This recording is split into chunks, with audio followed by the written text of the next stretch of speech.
Hey, good afternoon, everyone. I'm going to call to order the meeting of the White County Alcoholic Beverage Board. Let the record reflect that it is April 2nd, 2026. It is 1:05 p.m. I'm Officer Gillum. I work with the State Excise Police. I'll be leading this meeting. We do have one vacant position on the board, but we do have two other board members who will introduce themselves. Ron McMurray. Randy Page. Do we have anyone here wishing to voice opposition to any of the permits that are scheduled? Let the record reflect that there are none. If you're going to be speaking to the board for any reason, which is probably all of you, I need you to take an oath. So if you would please raise your right hand. You solemnly swear or affirm under the penalties for perjury that the answers you've given on your application or any testimony you give to questions asked by the board be the truth, the whole truth, and nothing but the truth. Okay. Let the record reflect that everybody's been sworn in. Okay, board members, we have renewals today with no apparent violations for The Other Place, West 3rd Street, Brookston, permit number RR 9101677. And the Family Express, store 45, North Market Street in Monon. Again, no violations. Any questions, concerns, or motions regarding those? Motions? Make a motion to approve those. A second. Moved and seconded for approval. All in favor, say aye. Aye. Aye. Opposed? Motion will carry. Would you like to go? Okay, we're gonna do a renewal with violation for Brookston Liquors, 103 North Prairie Street, Brookston, permit number DL 9132629. If you want to introduce yourself real quick. So I'm the owner of Brookston Liquor. My name is Prashant Patel. Okay. You're here for a February 17th, 2025 violation. This was an alcohol compliance check.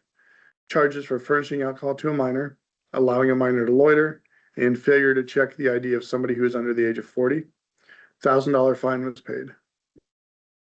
Yes, we paid the fines and actually we fired the employees. The employee thought it's a juice box, it's a big box, and they thought it's a juice and they sold it. I say you have to check the IDs no matter what who is coming to the store. To So make a quick point, in the report, it read that the employee told the employee asked for ID, but then told the youth said, I don't have one. The employee went ahead and completed the sale and said, bring an ID next time. yeah, she told me the same way, but I told them you don't have to do that. You have to consider and deny the sale. She is very aged lady. She works since a long time and she made the mistake and she's no longer working with us. And you go through training for this stuff, right? Your employees go through training? Yes, we do the server trainings and everything. Yes, Explain the juice box thing. Do you sell juice boxes without alcohol? no, but I think Beatbox always write down the juice on the top, so Mhm. be confused, and she thought it's a juice. And no matter what, if you buy juice or anything, if you enter in the liquor store, you have to check the ID, so that is the way it works, and she just made a mistake.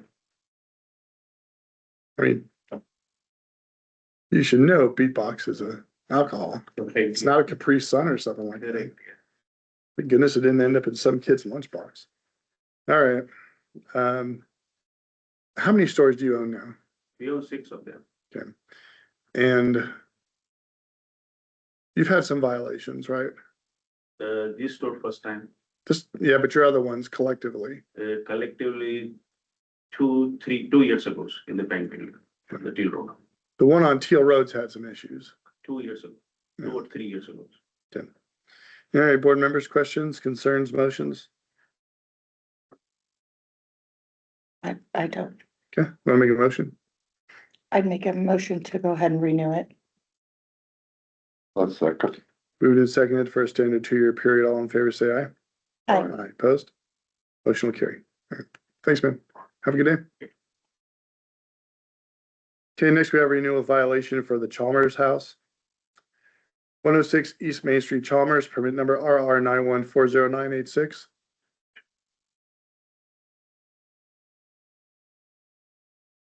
All right, you want to just introduce yourself real quick? Scott Lauer.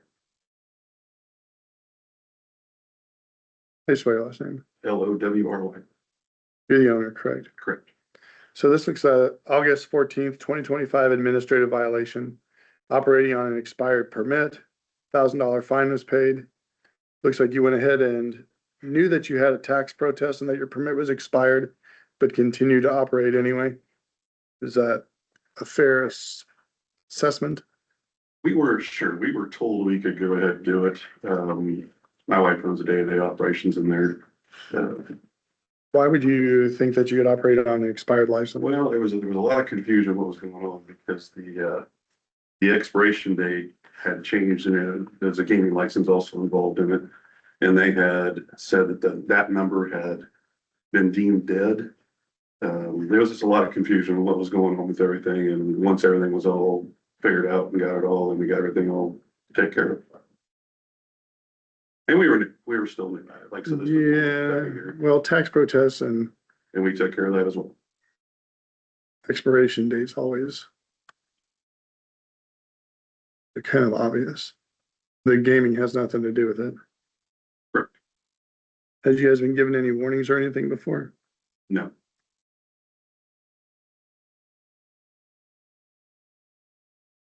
We didn't realize it would take that long to get everything renewed. Now we do, so, So, yeah, it's about a 3-month process, yeah, that's what we're working on. or longer if you have a tax protest. What was a protest for? Was it something in error or were you actually just behind? We were behind. We had some accounting issues that didn't know about, and once we figured it out, everything like I said, got it all taken care of and it all caught up.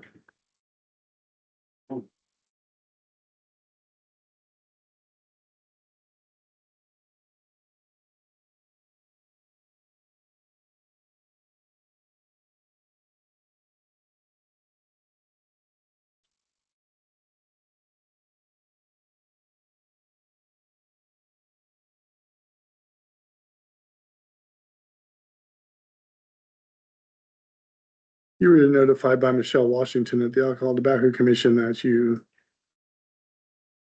permit was expired.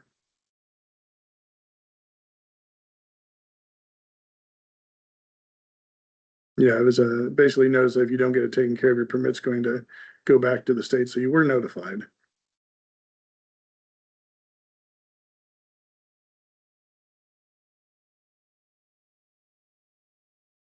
Who's Denise?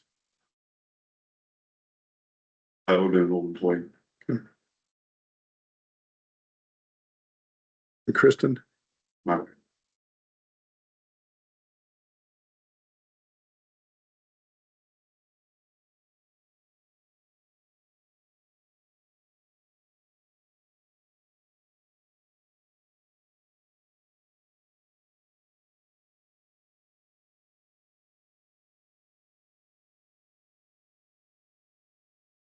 So what happened after you were issued this violation?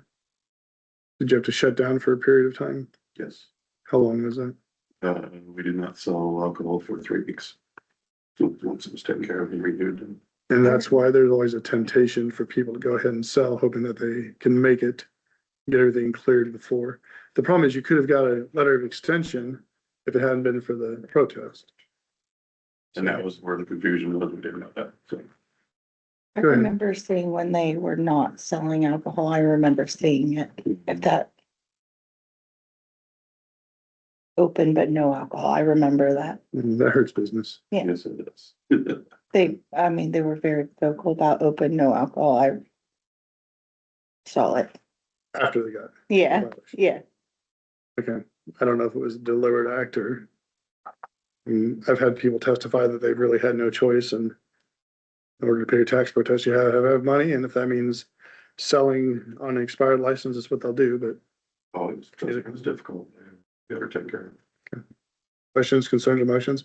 You have the option for a 2-year period, a 1-year renewal if you want to keep an eye on it, or we don't have enough for a denial, but those are your options, 1 year or 2 year. 1 year. So we have a motion for a 1-year approval. Send it for 1 year. I'll second it. So all in favor, say aye. I, Opposed? Motion will carry. 1-year approvals, informal probation by the board. Typically, you would come back, you would be set to come back before the board every 2 years. You renew annually, come back every 2 years if you have issues. We're basically gonna set you for another year to make sure we don't have any other issues as you ease into operating a business. Do you have any questions or anything I can answer for you? I think of. Okay, you are free to go. You have a good day. All right, thank you. Do you know when your current license expires? March, so we have an extension right now. Okay. You're good. This will be approved and active sometime next week, hopefully. Thank you, guys. Have a good day. Okay, and we have a new beer and wine license for the Quick Stop in Monticello, 1510 North Main Street. Permit number DL 9134465. Is that you? Yes, And what is your name? Jagmeet Singh. Okay, and you live in Granger? Yes, You're the owner? yes, Are you gonna be managing this location? yes. How far are you from Granger? That's 1 hour, 45 minutes. Yeah, you're probably not gonna be there every day though, are you? That's No, fine. actually, my, in-laws here. Mm. Is that who was working earlier? Yes, Older gentleman? He was very friendly. Thank Okay, so do you have your affidavit? yes. I'll take that.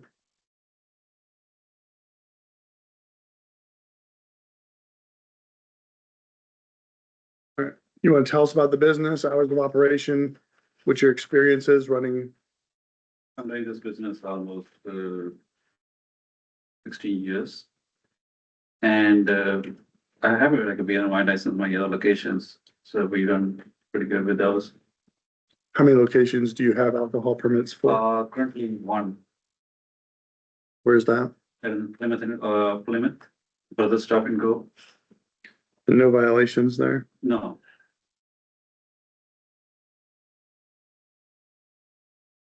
You've had that permit for how long? believe there is quite 7, 8 years. But more than that, yeah. See that someone disclosed a criminal conviction in here, Oh, that was me, was driving without a license and we cleared that. and that was a couple years ago, wasn't it? It Like happened 13. 2013. I just got the application at that time in Plymouth. I was driving it. I left my license in the home. I was driving it. That is the reason.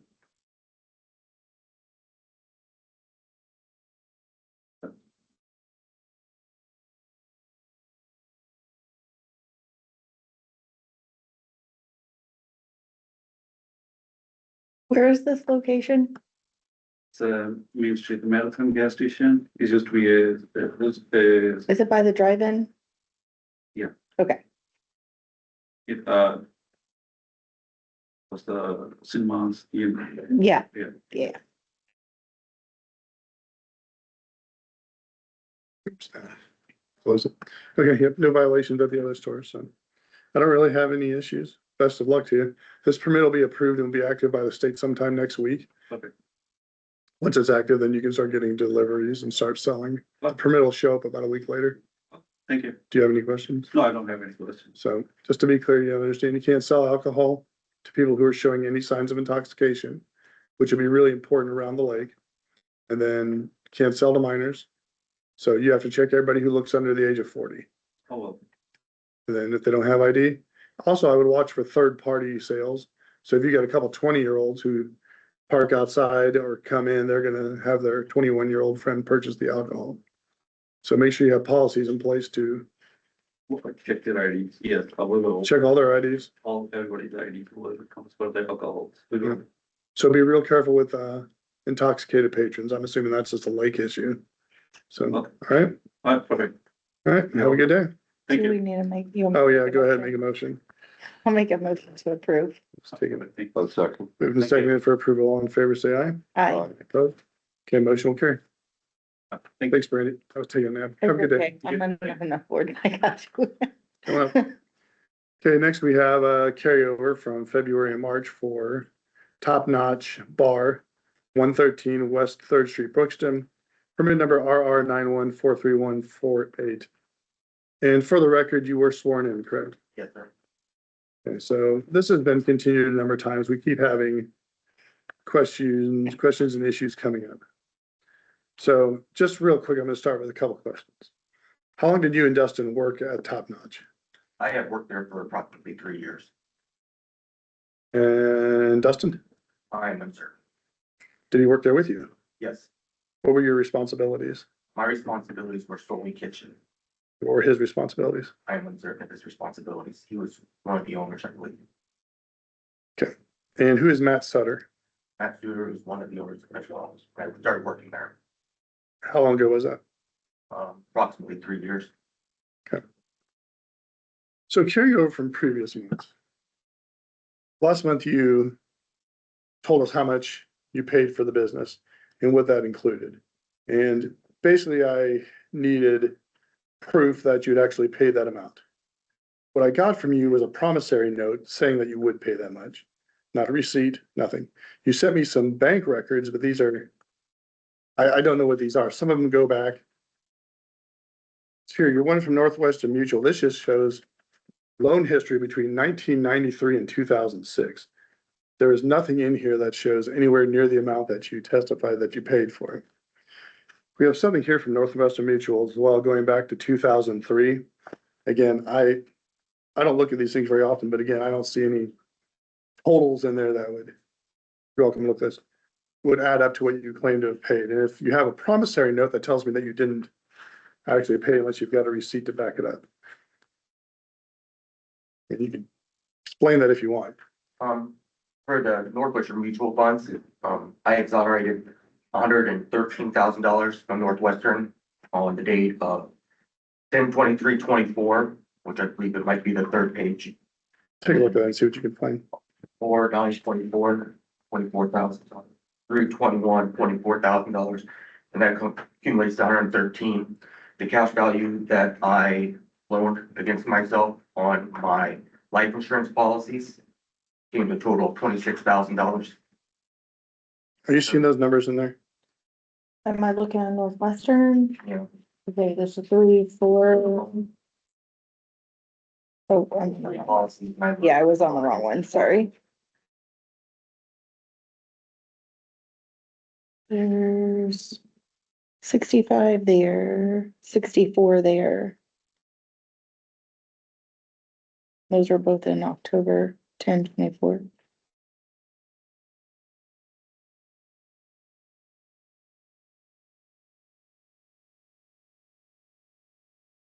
And it doesn't really show what these are for, they're just amounts on open accounts. What's the penalty for early withdrawal of, on a cash value insurance program? I paid taxes on all of those, and so whatever penalties I incurred on those, They're substantial. I could pay a few $1,000s on the taxes last year. So going back, you made a comment in February.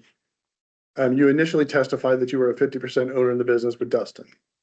And then you recanted that in an email to me about a day later. You did testify at one point that this was the arrangement that existed before. And you just did it again, that Dustin and Matt were owners.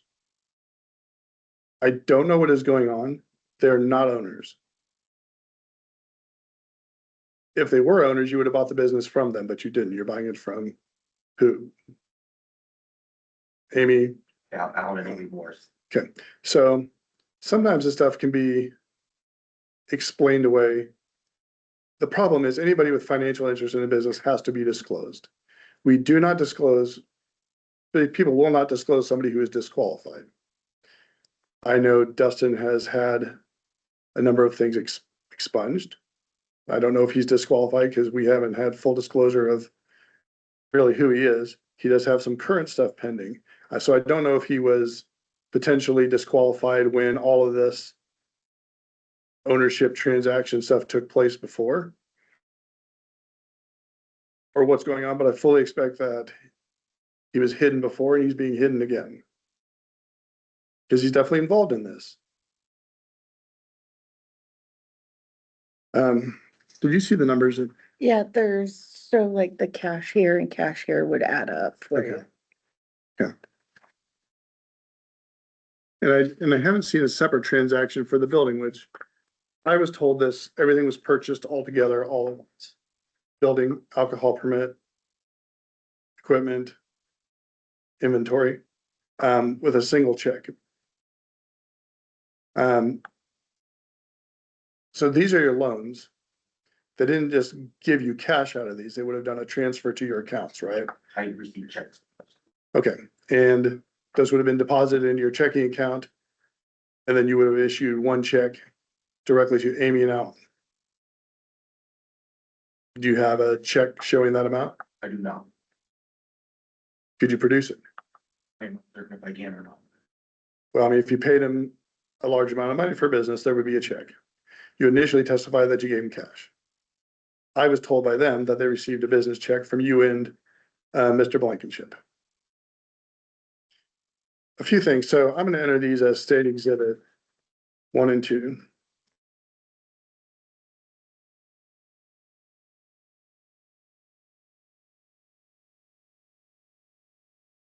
Going back to kind of confirming your thing about Matt and Dustin acting as owners, we have a health department retail inspection permit dated 8/27/21, signed by Dustin.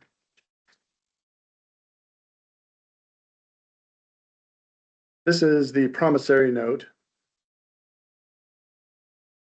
dated 20th of August 2025, showing where Top Notch Good Guys LLC owed, would be paying amount, but again, it's not a receipt. There's no dates, no proof of payment on that, so that'll be state exhibit number 4.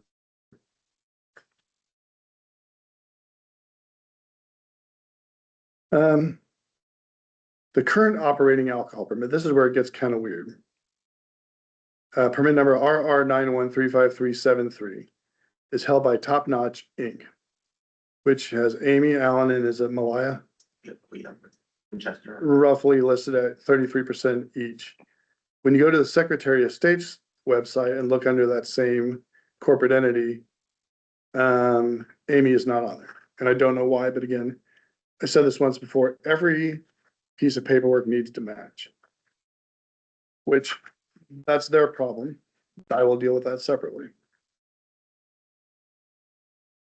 A lot of this will be dealt with separately. Set 5.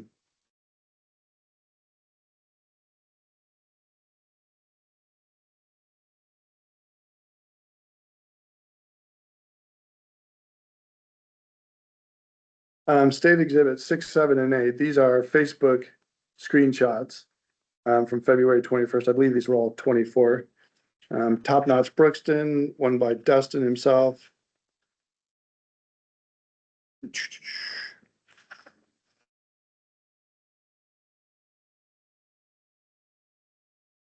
Showing that Dustin was again involved in the ownership. Dustin and Bell, I don't know what her actual relationship is, but.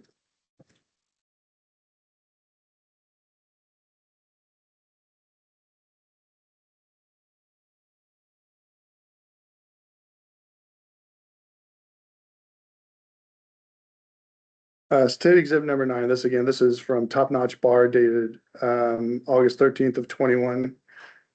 Basically, it's an announcement that Dustin, Blankenship, and Matt Sutter were now the owners of the business and there would be a changeover.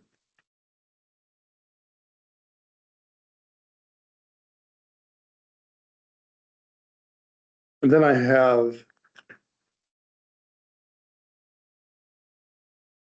Let's see. Yeah, again, more showing Dustin as the owner. So I don't. There's an existing false ownership going on with the business. And based on your original testimony that you were a 50/50 owner, and then you came back and recanted on it. Acknowledging that this was the original arrangement with the previous owners. Tells me that whatever is going on, for whatever reason, these people are being kept off the paperwork. It's just a continuation of it. I don't know how you explain that. I don't know if you just walked into this and were unaware of it, but you did file the paperwork. And I think your testimony in February was honest. I think you accidentally disclosed something you didn't know you weren't supposed to disclose when you acknowledged that you were business partners with Dustin. Understand that whatever the board does today, there's likely to be at least a split vote. And the Alcohol Tobacco Commission, the commissioners themselves, are going to review the audio and video footage from February, March, and now April. I don't know how you make this make sense to them. So. And I mean, you can speak if you want to. I will remind you that you are under oath yet again. So you were given multiple opportunities to disclose Dustin. Again, I don't know if he is disqualified now was disqualified when all of this started back in, it looks like 2021. I don't know if that was before the expungements. I know there are a few things right now that if we were to consider him, would possibly paint him in a poor light and lead us to deny him, even if he wasn't necessarily disclosed. And the fact that we're hiding someone doesn't set well. I mean, that's how these things work. We don't disclose them. We use language like, I'm the 100% owner of the corporation. That doesn't really address the issue of who has money involved in it and what the arrangements are. This is a mess. I don't know if that's completely your fault or something that carried over, but I'm not an attorney. So do you have anything you want to say? I formed top notch, good guy in all of it. I purchased the light from top notch and all the branding. I paid in full. And I'm looking to transfer it into my name. I paid in full. I'm the only one on my LLC. And that's how we file paperwork if we have somebody that we don't want to disclose. If there wasn't anybody who was potentially disqualified, this changes the conversation completely. If that previous person wasn't involved in business, changes the conversation. But neither Dustin or Matt have ever had an employee permit. So they can't own, can't manage, can't serve alcohol. You were working in the kitchen. So some of this may be stuff that you're hiding, some of it may be sins of the existing owners. That'll be dealt with next. So. But I think this needs to be heard by the commission. They can sort it out. Thoughts? Doesn't sound good to me. Any thoughts? Yeah, I just hate for someone to lose their livelihood over. That's where there's contracts and stuff, but Yeah, we don't tell. that's not my job. Yeah. Okay. Anything else you want to add before I turn it over to votes? No, sir. Okay, so we have a handful of reasons. We have options right now. We can approve the transfer or we can deny the transfer. If we're going to deny a transfer, there are 5 reasons. There are 6 reasons. The applicant does not maintain a high and fine reputation in the community. There are no need for the services of the applicant at the proposed location. Number 3, the neighborhood and/or community does not desire the services. Number 4, the services at the proposed location would have a negative impact on other businesses in the neighborhood, as well as a negative impact on the neighborhood in general. The permit premise is located within 200 feet of a church or school. Number 6, the permit premise is in a residential area as referred to by Indiana code. Some of those are related specifically to remonstrance from the community not wanting something. The high and fine reputation can be used widely, and I think if I'm making the assertion that you are involved in an ongoing attempt to hide people who are financially involved in the business, that one fits. So questions? I'm gonna make a motion, we deny it. I'm gonna cite reason number 1, but you may do your own thing. I second that one, Okay, same reason. same reason. Okay, permit's been moved and seconded for denial. All in favor, say aye. Aye. Aye. Aye. Opposed? Okay, we've denied the permit. This is a recommending board. We'll send this down to the state. The state meets the 1st and 3rd Tuesdays of each month, next Tuesday being the 1st Tuesday. They will not hear this next Tuesday. Tomorrow's a holiday. The commissioners will not have a chance to review all this. So it will be set for the 3rd Tuesday in April. After that point, they'll make a decision. They can either uphold our decision or overturn it. If they overturn it, it would have to be because we were arbitrary, capricious, or otherwise lacking discretion. I'm assuming they will uphold it, but that'll be their decision. Then there will be a chance for an appeal. And they will have reviewed all this information and they will go from there. So as things stand, you may operate as you are. Business is not shut down at this point. But that's where we are. That's moving forward. So once you have a chance, I think there's a 15 or 30 day window where you have a chance to enter into an appeal process. So when they have an appeal process in Indianapolis, it's what they consider a de novo hearing. They start over from ground zero. You can introduce new information, all that stuff, so. So that's where we are, so. I will deal with the other issues myself, so, all right. Can you please send me any information that, you said there was a few reasons within a church and a couple other, Yeah, I mean, there's 6 reasons. okay, I mean, the first one is high and fine reputation. The other ones don't apply in this case. So did we not comply to those or did we? all we have to do is choose one of those. Okay, I mean, if you were within limits of a church, we wouldn't even be hearing this. I just didn't know if I was. No. doing Correct there. Nope, that's fine. So, all right, you are free to go. Okay. All right. Board members, do you guys have anything else that needs to be discussed during this hearing? Do not. Then I will make a motion that we adjourn. Second, yeah. Moved and seconded for adjournment. All in favor, say aye. Aye. Meeting is adjourned.